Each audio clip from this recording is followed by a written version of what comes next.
I am sure you have seen these crazy videos. ये किसी जंग का मंजर नहीं है, बल्कि ये इस्लामाबाद में पड़ने वाली ज़ालाबारी के बाद के मनाजिर हैं। इस ज़ालाबारी में पड़ने वाले गोलों का साइज गोल्फ बॉल से भी बड़ा था और इन्होंने सैकड़ों गाड़ियों को नुकसान पहुंचाया, गाड़ियों के शीशे टूट गए और उनकी बॉडी को भी शदीद नुकसान पहुंचा। सो इस डिजास्टर्स इवेंट की क्या कॉज थी और हेल स्टॉर्म्स का साइज इतना बड़ा कैसे हो गया, ये आज हम जानने की कोशिश करते हैं। किसी भी थंडरस्टॉर्म में गर्म हवा बहुत तेजी से अपर एटमॉस्फेयर की तरफ बढ़ती है। इस गर्म हवा के बहाव को अपड्राफ्ट कहा जाता है।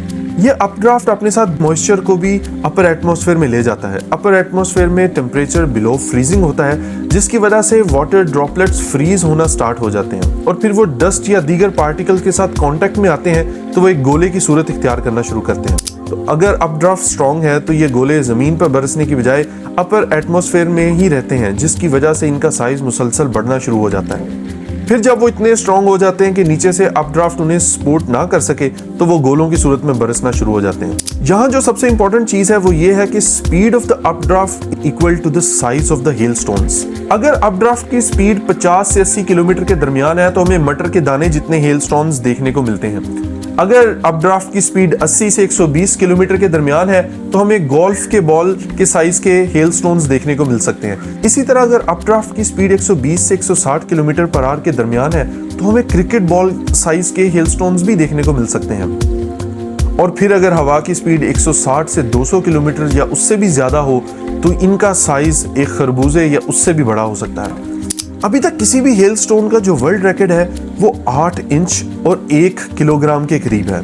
इस्लामाबाद में गिरने वाले हेलस्टोन्स का साइज 2 से 2.5 इंच के दरमियान था, जिसकी वजह से काफी खतरनाक था और बहुत सारी गाड़ियों को नुकसान पहुंचा। इसी तरह हेलस्टोन्स डिफरेंट शेप्स में आते हैं। फॉर एग्जांपल आपको स्मूथ हेलस्टोन्स देखने को मिल सकते हैं, इसी तरह स्पाइकी हेलस्टोन्स भी देखने को मिल सकते हैं। स्पाइकी हेलस्टोन्स तब बनते हैं जब अपर एटमॉस्फेयर में हवाएं बहुत ही टर्बुलेंट होती हैं, तो छोटे छोटे हेलस्टोन्स आपस में टकराते हैं और ठंडा पानी इनके दरमियान ग्लू का काम करता है, जिसकी वजह से आपस में जुड़ के एक स्पाइकी सा हेलस्टोन बनाते हैं जो कि फिर जमीन की तरफ गिरता है। अब ये सवाल भी पैदा होता है कि गर्मियों में हेलस्टोन्स कैसे देखने को मिल जाते हैं। इसका जवाब यह है कि हेलस्टोन्स एटमॉस्फेयर में इतने हाई ऑल्टीट्यूड पे बनते हैं जहां पे इवन गर्मियों में भी टेम्परेचर बिलो फ्रीजिंग होता है। And lastly, according to climate experts, hailstones के साइज और फ्रीक्वेंसी में इजाफा जो देखने को मिल रहा है, इसकी वजह क्लाइमेट चेंज है। क्लाइमेट क्राइसिस की वजह से जमीन पे बहुत ही ज्यादा माहौलियाती तब्दीलियां हो रही हैं, जिनकी वजह से इस तरह के डिजास्टर्स इवेंट आहिस्ता आहिस्ता एक नॉर्म बन जाएंगे।